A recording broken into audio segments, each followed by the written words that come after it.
নমস্কাৰ বন্ধু বান্ধৱীসকল, মোৰ নতুন এটা ভিডিঅ'লৈ আপোনালোকক স্বাগতম জনাইছোঁ। আজি জনাব বিচাৰিছোঁ অৰুণোদয় আঁচনিক লৈ এটা বৃহৎ ঘোষণা। যিহেতু অৰুণোদয় আঁচনিক লৈ এটা নতুন আপোনাৰ আপডেট আহিছে, আপোনালোকক জনাব বিচাৰিছোঁ ৰাজ্যত অৰুণোদয়ৰ নতুন পৰিধি। তো ৰাজ্যত কি নতুন পৰিধি আহিছে আপোনালোকক জনাম অৰুণোদয় 2.0ক লৈ।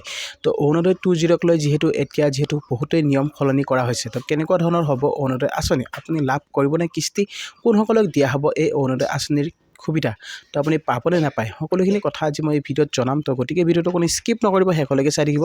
তো বলক ভিডিঅ'টো আৰম্ভ কৰোঁ। ৱেলকাম টু মাই চেনেল কুটলাক আছাম।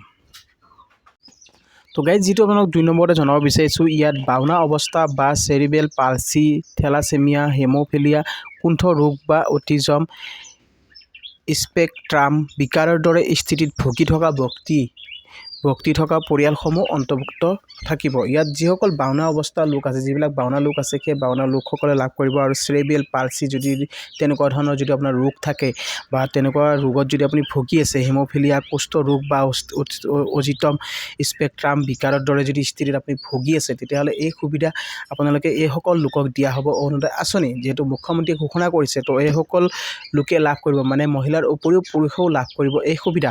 আৰু নেক্সট আপোনালোকক জনাব বিচাৰিছোঁ 3 নম্বৰ যিটো দিয়া আছে, যে এই আঁচনিৰ অধীনত 2.5 লাখ অতিৰিক্ত হিতাধিকাৰীক, যিহেতু আপোনালোকক 2.5 লাখ যিহেতু হিতাধিকাৰী এই সুবিধা লাভ কৰিব।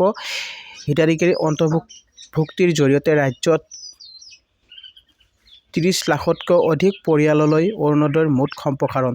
যিহেতু 2.5 যিটো আপোনালোকৰ 2.5 লাখ যিহেতু অতিৰিক্ত হিতাধিকাৰীয়ে যিহেতু সুবিধা লাভ কৰি আছে, তো ইয়াৰ উপৰিও ৰাজ্যত যিহেতু 30 লাখতকৈ অধিক পৰিয়াললৈ অৰুণোদয়ৰ মুঠ সম্প্ৰসাৰণ কৰা হ'ব। তো ইয়াত কৈছে, তো যিহেতু আপোনাৰ আৰু নতুনকৈ বহুতো আপোনালোকৰ লোকক অৰুণোদয় আঁচনি দিয়া হ'ব, মানে 30 লাখতকৈ অধিক লোকে এই সুবিধা লাভ কৰিব। আৰু 4 নম্বৰতে আপোনাক জনাব বিচাৰিছোঁ, চৰকাৰে ৰাষ্ট্ৰীয় খাদ্য সুৰক্ষা আইনৰ অধীনত যিসকল লোকে ৰেচন কাৰ্ড লাভ কৰিছে, আপোনাৰ যদি ৰেচন কাৰ্ড আছে, তেতিয়াহ'লে আপোনালোকক ক'ব খুজিছোঁ, চৰকাৰে ৰাষ্ট্ৰীয় খাদ্য সুৰক্ষা আইনৰ অধীনত অৰুণোদয় পৰিয়াল সংস্পৃশতা প্ৰদানৰ প্ৰচেষ্টা। যিসকল অৰুণোদয় আঁচনি ধৰক আপোনাৰ যদি ৰেচন কাৰ্ড আছে, যদি আপুনি খাদ্য লাভ কৰি আছে চৰকাৰৰ পৰা, তেতিয়াহ'লে আপোনালোকক যিটো দিয়া হ'ব আপোনাক অৰুণোদয় সুবিধা। আপুনি যদি ৰেচন কাৰ্ড লাভ কৰিছে, যিসকল লোকে ৰেচন কাৰ্ড লাভ কৰিছে, সেইসকল মহিলাক দিয়া হ'ব, 21জনকৈ মহিলাক দিয়া হ'ব অৰুণোদয় সুবিধা। তো অৰুণোদয় আঁচনি আপুনি লাভ কৰিব আৰু আৰম্ভণিতে পাইলট হিচাপে লাভ কৰিব। তাৰপিছত আপোনালোকক আৰু বহুতো সুবিধা আপোনালোকে লাভ কৰিব। যিহেতু ইয়াত কৈছে আৰম্ভণিতে পাইলট হিচাপে এই সুবিধা দিয়া হ'ব, আৰু নেক্সট আপোনালোকে আৰু বিশেষ সুবিধা লাভ কৰিব পাৰে। চৰকাৰে যিহেতু কৈছে যে ৰাষ্ট্ৰীয় খাদ্য যিবিলাক যদি আপোনাৰ ৰেচন কাৰ্ড আছে, আপোনাৰ যদি ৰেচন কাৰ্ড যদি আপুনি লাভ কৰি আছে, তেতিয়াহ'লে ৰেচন কাৰ্ড থকা পৰিয়ালক এই সুবিধা দিয়া হ'ব। তো নেক্সট আপোনাক জনাব বিচাৰিছোঁ, যিটো 5 নম্বৰত আপোনালোকক জনাব বিচাৰিছোঁ, চৰকাৰে অৰুণোদয় হিতাধিকাৰীসকলক নিম্নলিখিত বীমা কভাৰেজ প্ৰদান কৰাৰ বিষয়ে বিবেচনা কৰিব। তো আপোনালোকৰ বাবে এইটো এটা বহুত গুৰুত্বপূৰ্ণ খবৰ। যিহেতু যিসকল মহিলাই অৰুণোদয় আঁচনি লাভ কৰে, আপুনি যদি অৰুণোদয় আঁচনি হিতাধিকাৰী হয়, তেতিয়াহ'লে আপোনাৰ বাবে এইটো এটা বহুত ভাল খবৰ। যিহেতু যদি আপুনি অৰুণোদয় আঁচনি লাভ কৰে, তেতিয়াহ'লে আপোনালোকক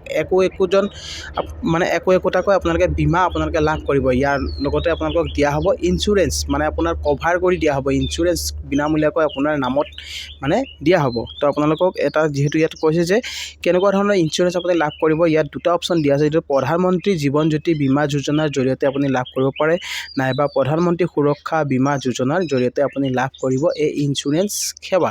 তো ইঞ্চুৰেঞ্চ সেৱা যিসকল মহিলাই অৰুণোদয় আঁচনি লাভ কৰে, আপুনি যদি অৰুণোদয় আঁচনি হিতাধিকাৰী হয়, তেতিয়াহ'লে আপুনি এই বীমা যোজনা আপোনালোকে লাভ কৰিব।